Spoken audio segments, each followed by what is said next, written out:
तीन छोटे सुअर बहुत समय पहले की बात है। एक जंगल में तीन छोटे सुअर चिंटू, पिंटू और टीनू अपने परिवार के साथ रहते थे। जब वे बड़े हो गए तो उनकी माँ ने उन्हें अपनी किस्मत आजमाने और अपने खुद के घर बनाने के लिए दुनिया में भेज दिया। पहला सुअर अर्थात चिंटू थोड़ा आलसी और बेफिक्र स्वभाव का है। जब वह घास का घर बना रहा होता है तब कहता है, अरे भाई, इतनी मेहनत कौन करे? ये घास फूस का घर तो मिनटों में बन गया। अब मैं पूरा दिन सोऊंगा और मजे करूंगा। क्यों फालतू में पसीना बहाना? दूसरा सुअर पिंटू, जो कि जल्दबाज स्वभाव का है, जब वह लकड़ियां इकट्ठी कर रहा होता है तब कहता है, हाँ, घास तो बहुत कमजोर है, पर ईंटें ढोना मेरे बस की बात नहीं।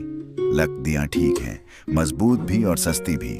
मेरा घर तैयार है, चलो अब फुटबॉल खेलते हैं। तीसरा सुअर टीनू मेहनती और समझदार होता है। जब वह भारी ईंटें उठा रहा होता है तब उसके भाई उस पर हंसते हैं, परंतु टीनू कहता है, तुम लोग आज हंस लो, पर याद रखना, मेहनत का फल मीठा होता है। अगर भेड़िया आया तो तुम्हारी घास और लकड़ियां तुम्हें नहीं बचा पाएंगी। मैं तो ऐसा घर बनाऊंगा जिसे कोई हिला भी ना सके। कुछ समय बाद एक दिन एक भूखा और बड़ा भेड़िया वहां आया। वह पहले चिंटू के घर गया और चिल्लाया, ओ छोटे सुअर, दरवाजा खोलो और मुझे अंदर आने दो।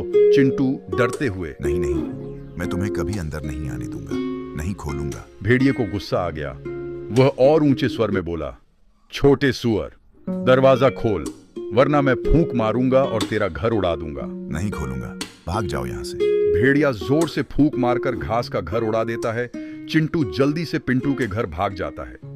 भेड़िया भी वहीं आ जाता है। अब तुम दोनों अंदर फंस गए हो, दरवाजा खोलो वरना इस लकड़ी के घर का बुरा हाल करूंगा।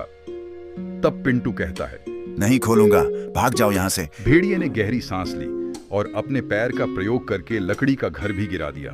अब दोनों भाई डर कर तीसरे भाई टीनू के ईंटों वाले घर की ओर भागे। भेड़िया भी उनके पीछे जाता है और कहता है, तुम तीनों को मैं आज नहीं छोड़ूंगा, मैं फूंक मारूंगा और इस लाल घर को मिट्टी में मिला दूंगा। टीनू अंदर से हंसते हुए, कोशिश कर लो भेड़िए भाई, ये फूंक से उड़ने वाला घर नहीं है। भेड़िए ने अपनी पूरी ताकत लगाकर फूंक मारी, लेकिन ईंटों की दीवारें टस से मस नहीं हुई। उसने बार बार कोशिश की, पर घर बहुत मजबूत था। फिर वह सोचता है, ठीक है, मैं चिमनी से अंदर आता हूँ। थक हार कर भेड़िए ने छत की चिमनी के रास्ते अंदर घुसने की सोची, लेकिन समझदार टीनू ने पहले ही चिमनी के नीचे आग जलाकर पानी का एक बड़ा पतीला उबलने रख दिया था। जैसे ही भेड़िया नीचे गिरा, वह सीधे उबलते पानी में जा गिरा।